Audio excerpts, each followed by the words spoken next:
할렐루야, 좋은 아침입니다. 매일 말씀 묵상에 함께 하신 모든 분들을 주 예수 그리스도의 이름으로 환영합니다. 말씀으로 하루를 시작하시는 여러분의 가정과 자녀 그리고 일터 위에 하나님의 각별한 은혜와 평강이 충만하게 임하시기를 간절히 기원합니다. 3월 26일 수요일 말씀 묵상 시작하겠습니다. 오늘 우리에게 주시는 하나님의 말씀은 구약 다니엘서 2장 말씀입니다. 제가 다니엘서 2장 1절부터 6절까지 말씀을 봉독하겠습니다. 느부갓네살이 다스린 지 2년이 되는 해에 느부갓네살이 꿈을 꾸고 그로 말미암아 마음이 번민하여 잠을 이루지 못한지라. 왕이 그의 꿈을 자기에게 알게 이어주도록 박수와 술객과 점쟁이와 갈대아 술사를 부르라 말하매 그들이 들어가서 왕의 앞에 선지라. 왕이 그들에게 이르되 내가 꿈을 꾸고 그 꿈을 알고자 하여 마음이 번민하도다 하니 갈대아 술사들이 아람 말로 왕에게 말하되 왕이여 만수무강하옵소서. 왕께서 그 꿈을 종들에게 이르시면 우리가 해석하여 드리겠나이다 하는지라. 왕이 갈대아인들에게 대답하여 이르되 내가 명령을 내렸나니 너희가 만일 꿈과 그 해석을 내게 알게 하지 아니하면 너희 몸을 쪼갤 것이며 너희의 집을 거름더미로 만들 것이요 너희가 만일 꿈과 그 해석을 보이면 너희가 선물과 상과 큰 영광을 내게서 얻으리라. 그런즉 꿈과 그 해석을 내게 보이라 하니. 아멘. 오늘 이 본문 중심으로 마음이 번민하여 라는 제목으로 함께 말씀을 나누겠습니다. 구약 성경은 대부분 히브리어로 기록되어 있습니다. 그런데 구약 성경 가운데 아주 작은 부분이 아람어로 기록되어 있습니다. 정확히 표현하면 임페리얼 에로메이크라고 하는데요. 바로 오늘 본문인 다니엘서 2장 4절 하반절부터 7장 마지막 28절까지의 그 내용은 이제 임페리얼 에로메이크 아람어로 이렇게 기록이 된 부분입니다. 오늘 그 부분을 이렇게 쭉 보면요, 특별히 오늘 이 본문 말씀 가운데 계속 반복적으로 나오는 말씀이 있습니다. 1절 그리고 3절에 보니까 마음이 번민하도다라는 말씀입니다. 느부갓네살 왕이 바벨론 제국을 통치한 지 2년이 되는 해에 그가 마음이 번민하여졌다 하는 겁니다. 그것은 어떤 외세로부터의 침입이나 또는 어떤 정치적, 경제적 그런 어려움 때문에 마음이 번민하여진 것이 아니었습니다. 어느 그가 꾸었던 꿈 하나 때문에 이제 마음이 번민을 하게 된 것입니다. 고대 사회에서는요, 오늘날과 같은 시간 개념이 없었습니다. 연도의 개념도 없었습니다. 왜냐하면 왕이 곧 신과 같은 절대적 존재였기 때문에 어떤 왕이 새로 이제 즉위하게 된다면 그 왕이 즉위하는 그때부터 새로운 연도를 이제 시작하곤 했습니다. 그래서 즉위 1년, 즉위 2년, 즉위 3년 이런 식으로 이제 연대 계산을 하게 된 거죠. 그 이유는 그렇습니다. 한 나라를 제국을 다스리는 왕은 어떤 한 인간이기보다는 초월적인 존재, 신적인 존재로 여겼기 때문에 그렇습니다. 본문 1절을 보니까 이제 느부갓네살이 바벨론 제국을 다스린 지 2년이 되는 해, 즉 즉위 2년 차에 그가 아마도 그 집권 초창기에 호의적이지 않았던 정적들을 제거하고 나름 이제 더 집권하는 그 권력을 더 견고하게 만들려고 그는 온갖 노력을 다했을 겁니다. 당연히 광활한 영토를 다 다스리고 그것을 컨트롤하기 위해서는 모든 힘과 권력이 느부갓네살 한 사람에게 집중되어야만 했기 때문입니다. 그런데 바벨론 제국의 가장 절대 권력을 가지고 있었던 느부갓네살 왕이 밤마다 악몽에 시달렸던 겁니다. 꿈을 꾸고 그 꿈으로 말미암아 마음이 번민하여 잠을 제대로 이루지 못했던 겁니다. 이것은 참으로 역설이고 참으로 모순이 아닐 수가 없습니다. 이어지는 본문 2절 3절에 보니까요. 그가 이제 이런 악몽을 계속해서 꾸다가 더 이상 안 되겠다 싶었는지 왕이 그의 꿈을 자기에게 알려주도록 박수와 술객과 점쟁이와 갈대아 술사를 부르라 말하며 그들이 들어가서 왕의 앞에 선지라. 왕이 그들에게 이르되 내가 꿈을 꾸고 그 꿈을 알고자 하여 마음이 번민하도다. 이렇게 말씀합니다.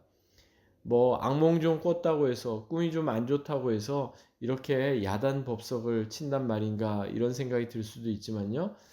방금 전 말씀드린 것처럼 바벨론 제국에서의 왕은요 단순한 인간이 아니었기 때문입니다.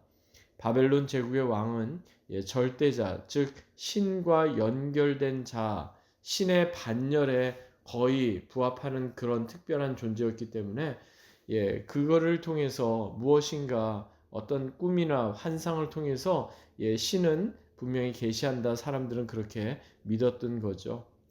그리고 특별히 바벨론 제국을 포함한 고대 메소포타미아 문명이나 애굽을 포함한 고대 이집트 문명에서의 왕은 결국 사람들을 다스리는데 인간의 통치자인 왕을 통해 신들은 대리 이런 통치를 한다 이렇게 믿었던 겁니다. 그래서 꿈은 단순한 꿈이 아니라 앞으로 바벨론 제국의 운명과 미래가 달린 중요한 시침 또는 풍향계 역할을 했던 셈이죠.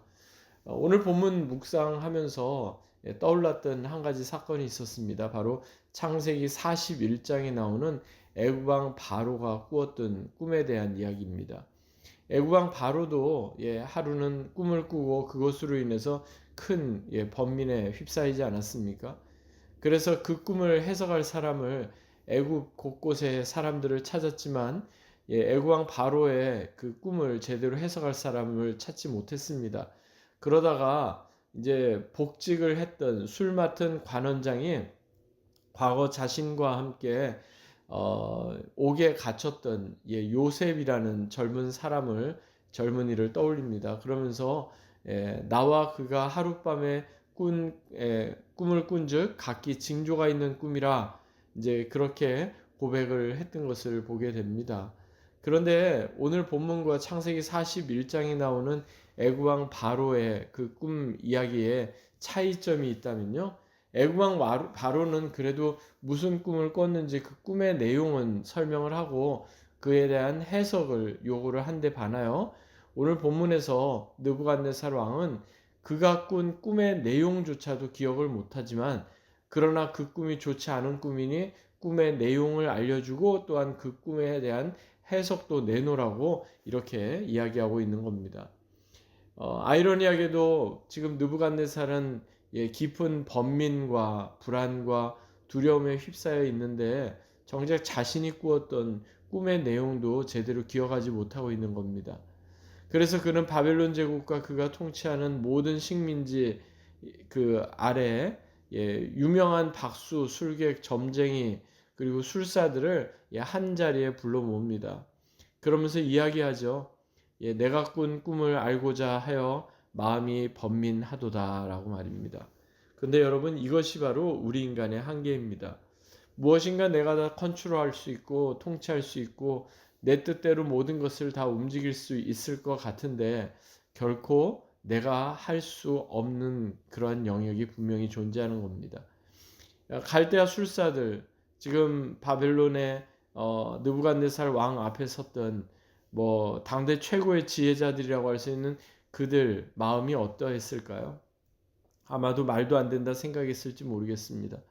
처음에 그들은 꿈에 대한 것을 알려주시면 우리가 그에 대한 해석을 드리겠습니다. 이렇게 이야기하는데 애굽왕 바로와 달리 느부갓네살 왕은요 번민과 불안이 있지만 그 꿈에 대한 내용조차도 기억을 못하기 때문에 결국 꿈의 내용을 알려달라. 그럼 우리가 해석해드리겠다는 이 갈대아 술사들의 이 말에 통제할 수 없는 극한 앵거, 분노를 표출하게 됩니다.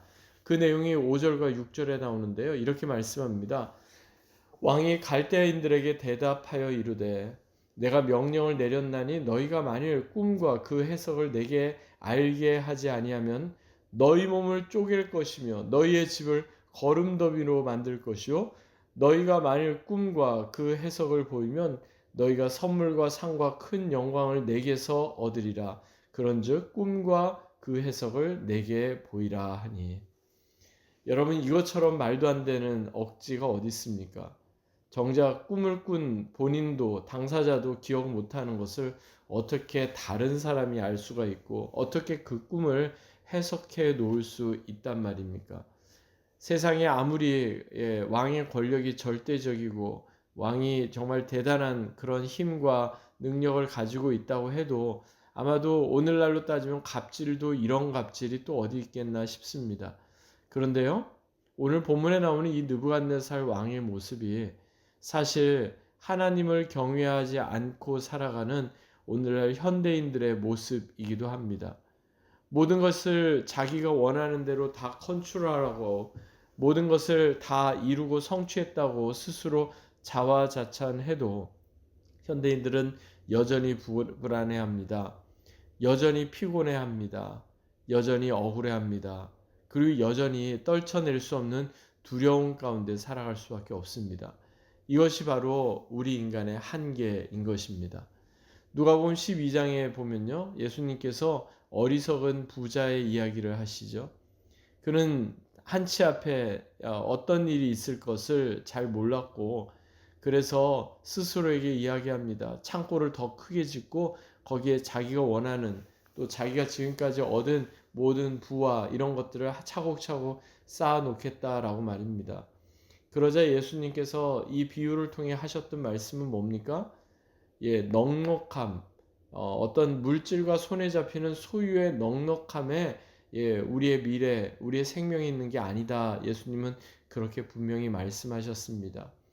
그때 예수님 말씀하신 게 이것이죠. 누가복음 12장을 보니까 삼가 모든 탐심을 물리치라. 사람의 생명이 그 소유에 넉넉한데 있지 않다. 어리석은 자여, 오늘 밤 내 영혼을 도로 찾으리니 그러면 네 예비한 것이 누구의 것이 되겠느냐. 여러분, 우리의 생명이 이 땅에서 누리는 어떤 풍요로움과 소유의 넉넉함에 있지 않습니다.